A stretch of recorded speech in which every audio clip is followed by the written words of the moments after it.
The last ones were a bit robotic, so this one I'm going to be myself, yeah? Is that cool, producer?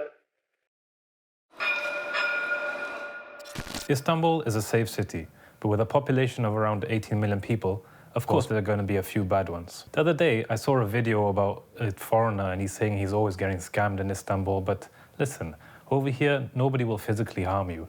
They'll only take advantage of you if you let them. So to stop this, here are the scams you need to look out for.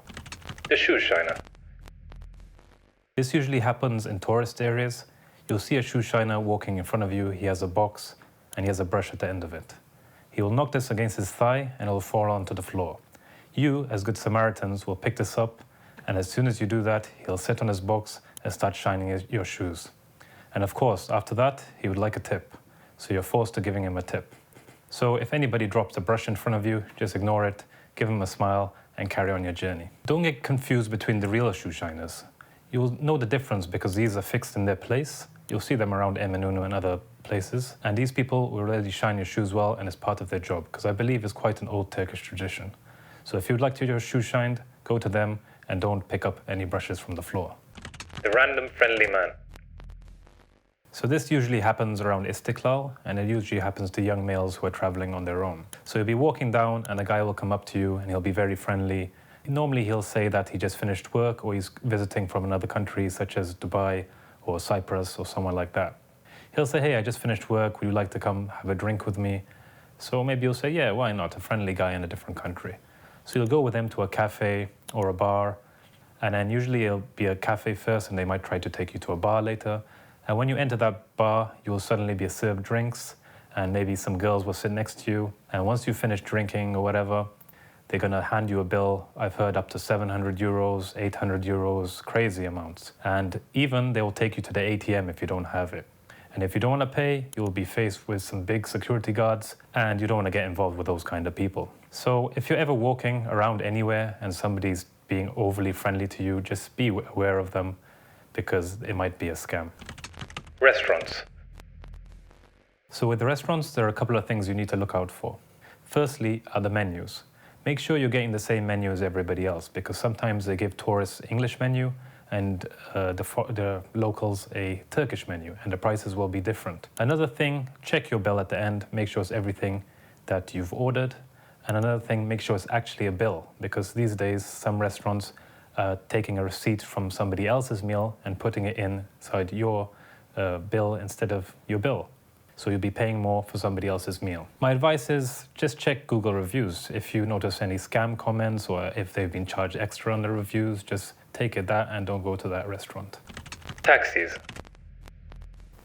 So there are a few things to look out for when taking a taxi. My advice is use an app such as Uber or BitTaxi, but if you're hailing one down from the street, look out for these things. When you're paying the fare, make sure you pay with the notes as closest to the fare as possible, because some taxi drivers, for example, your fare is 100 and you'll hand them a 200 note, and then they'll show you a 20 note and say, hey, you only gave me 20. And because maybe you don't know how the notes look, you might believe him and he'll scam you for the money. When it comes to the journey, you should also of course, make sure they're going the right way.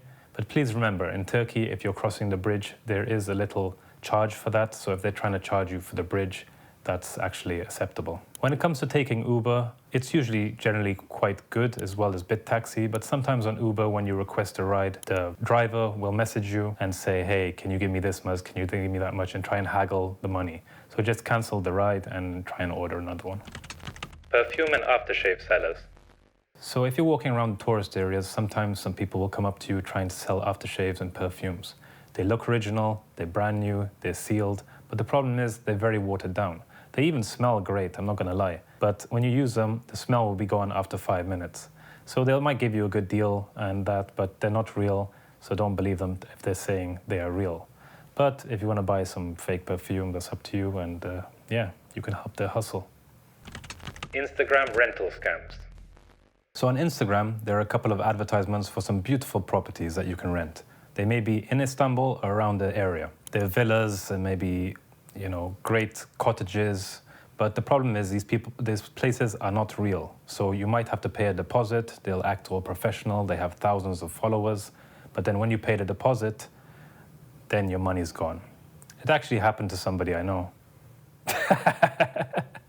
Anyway, so yeah, my advice is just book from the websites that are known, maybe Airbnb or other websites similar to that. Another general advice is pickpockets. Of course, in any major city, there will be pickpockets, so just keep your valuables in front of you where you can see them.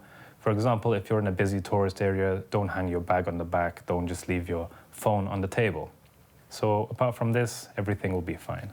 As I mentioned earlier, Istanbul is a very safe city. I've been here for many years and I've not been in danger of any kind. I've not felt threatened, I've not been scammed, so don't worry about some videos you might see where they tell you it's dangerous. It's not. So just follow these tips, you'll be fine. If anybody's overly friendly to you, just don't listen to them. Ignoring them is always the best option. Ignore them and just keep walking. So I hope this video was very helpful to you. As always, thank you for watching and have a safe journey.